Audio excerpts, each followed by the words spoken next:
दोस्तों हम लोगों ने अभी तक देखा कि किस तरीके से हम लोगों ने टेबल बना लिया मेन टेबल। उसके बाद अब हम लोग इसी काम को मतलब इस टेबल में ही प्रोसीजर के थ्रू हम लोग कैसे डेटा को क्रड ऑपरेशंस और कैसे drop downs, check box list, country वाला, जेंडर वाला, सब कुछ कैसे हम लोग करेंगे इस पर काम।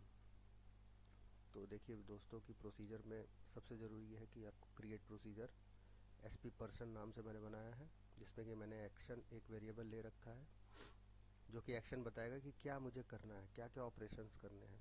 जैसे गेट जेंडर है जो कि जेंडर टेबल को लेकर आएगा। गेट हॉबी है, एक्शंस @ एक्शन यही है। अगर गेट हॉबी है तो हॉबी टेबल को लेकर आएगा, गेट कंट्री है तो कंट्री टेबल को, गेट स्टेट है तो स्टेट टेबल को।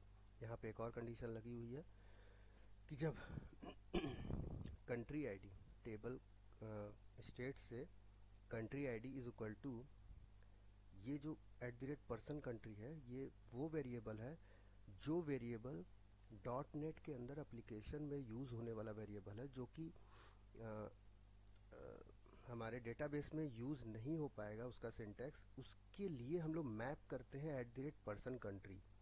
तो ये वही है जिसमें कि हम लोग ड्रॉप डाउन लिस्ट बनाए रहेंगे कंट्री के लिए। DDL country dot selected value, ये वही सेलेक्टेड वैल्यू है। मैं दिखाऊंगा आपको कैसे बनाऊंगा मैं, और उसी पे हम लोग चल रहे हैं।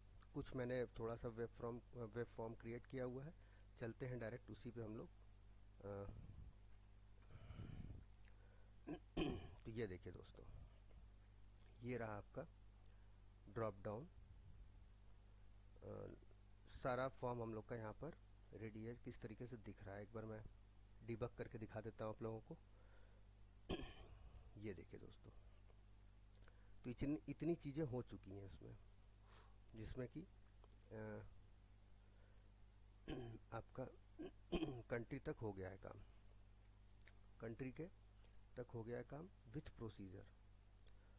तो ये रहा हमारा किस तरीके से हम लोग करेंगे। सेंटर लेकर के, टेबल लेकर, TR के अंदर, TD के अंदर 3 टेक्स्ट बॉक्स हैं, उसको ले लेंगे जिसमें आईडी और सर्वर रन एट सर्वर करके। उसके बाद हम लोग पर्सन जेंडर के लिए ले लेंगे रिपीट कॉलम्स 3। फिर हॉबीज़ के लिए इसी तरह हम लोग चेक बॉक्स लिस्ट ले लेंगे। उसके बाद हम लोग ड्रॉप डाउन लिस्ट ले लेंगे, ठीक इसी तरह।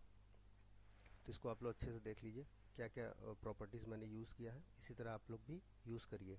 इतना करने के बाद हम लोग इसके व्यू कोड में जाएंगे। अब डायरेक्ट व्यू कोड को जाने के लिए आप राइट क्लिक करके, यहाँ पर कहीं भी राइट क्लिक करके व्यू कोड जाएंगे आप, तो इसका कोड आ जाएगा। अब यहाँ देखिए हमने 3-4 चीज़ें यहाँ पर कर रखी हैं, जिसमें कि मैंने कनेक्शन ओपन कर दिया है SQL कनेक्शन से। यहाँ पर सर्वर नेम लिखते हैं। इनिशियल कैटालॉग में हम लोग आपका डेटाबेस का नाम लिखते हैं और इंटीग्रेटेड सिक्योरिटी को ट्रू रखते हैं। ये मैंने पहले ही बता चुका हूँ आप लोगों को। उसके बाद जेंडर को दिखाने के लिए जेंडर बाइंड जेंडर नाम का हम लोग एक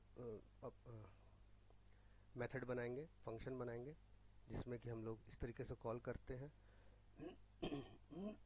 ये 1 by 1 स्टेप्स हैं, जिसको कि करने से आपके बाइंड जेंडर हो जाएगा। और वो यहाँ पर if not is post back के अंदर हम लोग उसको कॉल कर लेंगे, तो हम लोग के सीधे फॉर्म पे ही दिखने लगेगा। अगर डिबग फिर करें हम, तो यहाँ पर पर्सन जेंडर आ जाएगा, मेल, फीमेल और अदर्स के नाम से। उसी तरह हम लोग बाइंड हॉबी को कर लेंगे, और उसी तरह हम लोग कंट्री को कर लेंगे, कंट्री और स्टेट को। स्टेट में एक और लाइन जुड़ेगी, ये वाली, जो कि यही मैं आपसे कह रहा था उसमें कि @ पर्सन कंट्री क्या है, वो इससे मैप हुआ है। DDL country dot selected value से मैप किया गया है कि ये जो वेरिएबल है ये हमारे डेटाबेस में नहीं जा सकता है, ये जो DDL country dot selected value है। तो इसकी जगह पे हम लोग वहाँ पे यूज़ क्या कर रहे हैं, @ पर्सन कंट्री, जिसको कि यहाँ पे मैंने असाइन कर दिया कि ये इज इक्वल टू ये है डेटाबेस में। अब ये इसको लेके आप काम करिए। अगर इस पर DDL country dot selected value पे काम करना है तो इस वेरिएबल को यूज़ करके काम किया जाएगा।